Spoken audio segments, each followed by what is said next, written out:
Parmi les membres du gouvernement présents au défilé du 14 juillet à Paris, se distingue Marlène Schiappa. La secrétaire d'État chargée de l'économie sociale et solidaire et de la vie associative était accompagnée de Mathias Savignac, avec qui elle vit une belle idylle.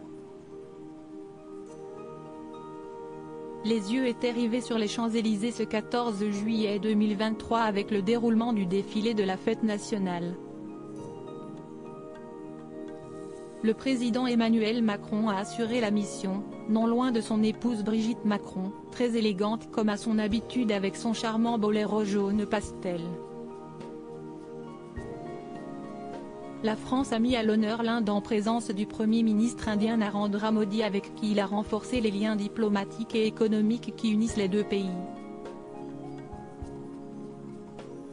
Dans les tribunes, on pouvait également voir la secrétaire d'État chargée de l'économie sociale et solidaire et de la vie associative, Marlène Schiappa. Elle n'était pas seule à cet événement, loin des tourments. Dans une robe blanche boutonnée et ceinturée d'un blanc virginal, Marlène Schiappa arborait un petit bleuet sur sa tenue, symbole de la mémoire et de la solidarité, en France, envers les anciens combattants, les victimes de guerre, les veuves et les orphelins. Ce n'est pas la seule chose qui a attiré l'attention, la présence de son compagnon qui a multiplié les gestes tendres avec la femme politique de 40 ans.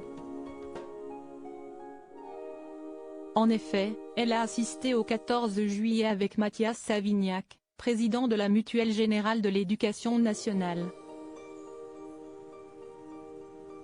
Ils ont échangé des baisers, affichant au grand jour leur amour. Très élégant, il cachait sous son élégant costume ses tatouages. Ils ont été pris en photo non loin de la première ministre Elisabeth Borne, du ministre de l'Intérieur Gérald Darmanin ou encore la présidente de l'Assemblée nationale, Yaël Braun-Pivet. Loin des tourments du fond Marianne, un moment fort en émotion, que ce soit pour entendre la Marseillaise dans un cadre aussi puissant, mais aussi pour s'échapper des tourments.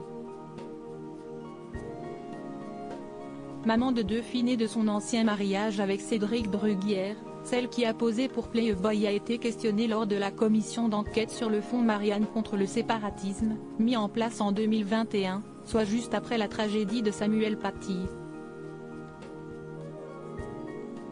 Pour le rapporteur, certaines des associations ayant bénéficié du fonds ont effectué un vrai travail, mais ce n'est pas le cas des deux principales d'entre elles.